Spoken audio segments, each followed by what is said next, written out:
সানিয়াস রান্নাঘরে স্বাগত। Hello friends, আজ আমি মুংফলি, তিল আর গুড়ের বরফি বানিয়ে দেখাবো। এখানে আমি গুড় অ্যাড করব, চিনি অ্যাড করব না। আর তার সাথে তোমরা কাজু আমন্ড দিয়ে সেটাকে পরিবেশন করে উঠতে পারো। তো চলো দেখাই কিভাবে আমি বাদাম তিলের লাড্ডু বানাচ্ছি। তিলটাকে প্রথম হালকা করে ভেজে নেব। 5 থেকে 7 মিনিট ভাজবে। একটু লাল হয়ে যাওয়ার পর সেটাকে তুলে নিতে হবে। ভাজা হয়ে গেছে।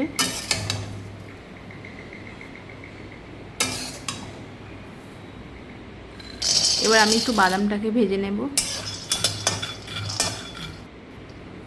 বাদাম ভাজা হয়ে গেছে, এটাও 5 মিনিট লাগবে ভাজতে। দেখো তিলটা খুব সুন্দর ভাজা হয়ে গেছে আর বাদামও ভাজা হয়ে গেছে। আমি তিল আর বাদামের পরিমাণটা সমপরিমাণ নিয়েছি আর কিছুটা গুড় নিয়েছি। গুড়টা একটু বেশি দিতে হবে, তাহলে পাকটা টাইট হবে। আমি একটু গুড় নিলাম স্টোভের মধ্যে, তার সাথে আমি একটু জল অ্যাড করলাম। গুড় আর জলটাকে ভালোভাবে মিশিয়ে নিতে হবে।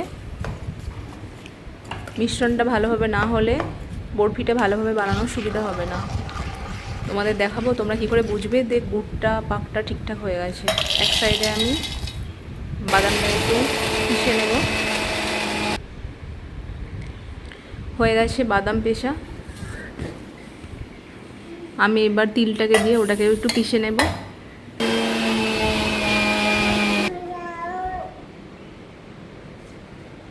দেখো তিলটাও হয়ে গেছে। দুটোকে একসাথে আমি মিশিয়ে একটা পাত্রের মধ্যে ঢেলে দিলাম। এক সাইডে যে গুড়টা হচ্ছিলো, গুড়টা দেখো প্রায় রেডি হতে চলেছে, এখনও হয়নি, পানি পানি লাগছে। এটা আরও কিছুক্ষণ হবে। এটাকে 15 মিনিটে গ্যাসের স্টোভে রেখে ফোটাতে হবে। একটু ভালো করে ফুটে নেবে আর একটু ভালো করে নাড়াচাড়া করবে যাতে তলায় লেগে না যায়। গুড়টা একটু কালো হয়ে আসবে, একটু মোটা টাইপ হবে, তখন বুঝতে পারবে যে গুড়ের পাকটা হয়ে গেছে। গুড়টা একটু মোটা হয়ে এসছে, মনে হচ্ছে পাকটা প্রায় হয়ে এসছে। আমি একটা বাটিতে জল নিয়ে সেখানে এটা দেখবো হয়ে গেছে কি। তোমরা এইভাবে এটাকে চেক করে দেখতে পারো। একটা বাটির মধ্যে দেখো, হাত দিয়ে দেখো, দেখো এটা যেভাবে আকার দেবে আকার নিচ্ছে। এরকম লম্বা করলাম, দেখো লম্বা হয়ে যাচ্ছে, মানে গুড়টা আমার হয়ে গেছে। এবার আমি যে তিল আর বাদামটাকে ভেজে রেখেছিলাম সেটা গুড়ের মধ্যে ভালোভাবে মিশিয়ে দেব।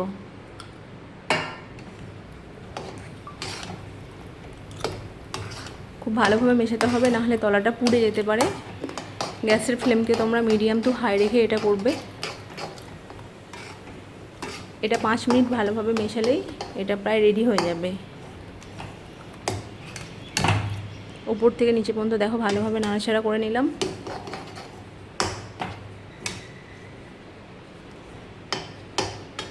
তিল আর বাদামের এই মিশ্রণটা দেখো প্রায় রেডি হয়ে এসছে।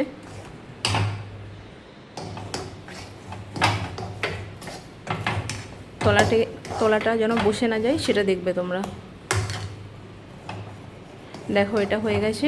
আমি এবার গ্যাসের চুলোকে অফ করে একটু ঠান্ডা করতে দেবো 5 মিনিট মতো। এত গরম না হলে হাত দিতে মুশকিল হবে না, তো হাতে একটু ঘি নিয়ে ভালো করে মাখিয়ে নিতে হবে। আমি একটু ভালোভাবে এটাকে মাখিয়ে নিচ্ছি। এর মধ্যে আমি তিল আর বাদামের যে মিশ্রণটা ওটা ঢালবো।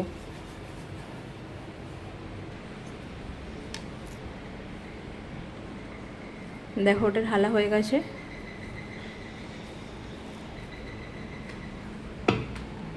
এবার এটাকে আমি একটু বেলে নেব যাতে সুন্দরভাবে বরফিটা কাটা সুবিধা হয়। দেখো বেলুনের চারপাশে কোথাও লাগছে না, মানে এটা খুব সুন্দরভাবে মিশ্রণটা হয়েছে।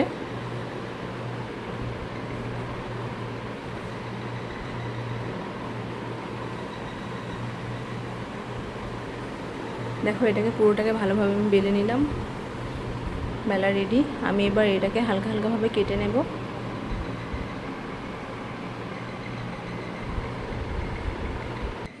এটাকে চাকু দিয়ে কেটে নিচ্ছি।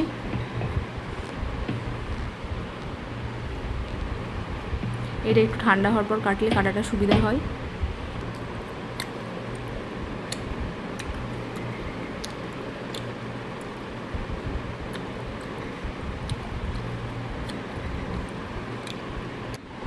দেখো কাটা হয়ে গেছে। আমি এবার এটাতে কাজু ছড়িয়ে, যে আর যে ড্রাই ফ্রুটটা ইচ্ছা ছড়িয়ে সেটা পরিবেশন করতে পারো।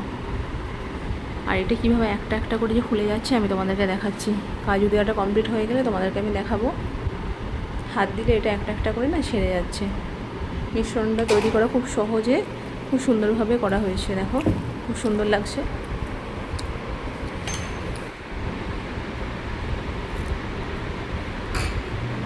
দেখো একটা একটাভাবে উঠে আসছে, সমস্ত বরফিগুলো একটা একটা করে উঠে যাচ্ছে। তো আমার বাদাম তিলের এই বরফিটা প্রায় রেডি হয়ে গেছে।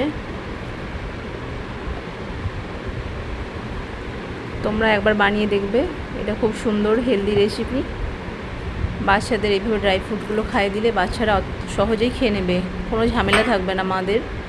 আর নিজেদেরও এক পিস করে এটাকে খাওয়া যায়। তোমরা এটাকে কাঁচের বয়মের মধ্যে স্টোর করে রাখতে পারো। এটা 7 দিন পর্যন্ত খুব ভালোভাবেই থাকবে। একটা একটা করে খেতে পারো।